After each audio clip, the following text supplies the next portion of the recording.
আমি যখন এইচএসসি পরীক্ষা দিয়েছি আমি প্রতিদিন পরীক্ষা দিতে যাওয়ার আগে 2 রাকাত নফল নামাজ পড়ে বের হয়েছি এবং এই টাইমটাতে এইচএসসি পরীক্ষা চলাকালীন আমি সর্বাধিক আল্লাহর ধর্মকর্ম করছি।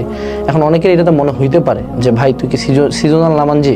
না, কথা হলো আমি বিপদে পড়ছি, আমি তো অবশ্যই আল্লাহর একজন বান্দা, সে অনেক দয়াশীল, অনেক ক্ষমাশীল সে, তাই না? তো আমি এখন যদি কোনো জায়গায় বিপদে পড়ি আমি তো আমার আল্লাহর কাছে যে হাত পাতবো। হ্যাঁ, হইতে পারে আমি আগে অনেক তার কাছ থেকে মুখ ফিরে রাখছি, এখন বিপদে পড়ছি আমি তার কাছে যাব।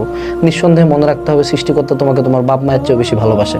সো এমন কখনোই ভাববা না যে না আগে নামাজ পড়ি না এই জন্য আমি এখন নামাজ পড়বো না। দরকার হলে এই কয়েকটা মাস এই এইচএসসি চলাকালীন টাইমটা পুরাটা সর্বোচ্চ শক্তি দিয়ে নামাজ কালাম পড়ো, আল্লাহর উপর বিশ্বাস রাখো। এবং আরেকটা যেটা সেটা হলো আত্মবিশ্বাস কাল্টিভেট করো।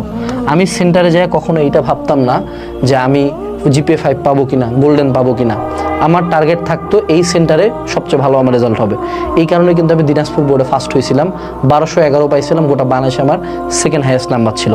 সো তোমার আত্মবিশ্বাসটা এই লেভেলে রাখতে হবে। এই আত্মবিশ্বাস আসবে সৃষ্টিকর্তার উপর বিশ্বাস থেকে এবং পরিশ্রম এবং প্রিপারেশন থেকে। মনে রাখবা যে সকল পড়া দেখে মনে হচ্ছে মনে নাই, পরীক্ষার হলো ওগুলাই মনে আসবে।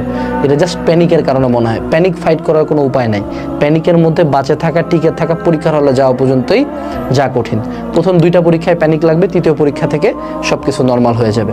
সো আমার ছোট ভাই ও বোনেরা, আমার নিজেরও পরিবারের একজন ওন ব্লাড পরীক্ষা দিচ্ছে এইচএসসিতে, সো সকলের জন্য রইল অনেক অনেক শুভকামনা, সকলের জন্য দোয়া রইল, সকলের জন্য ভালোবাসা রইল।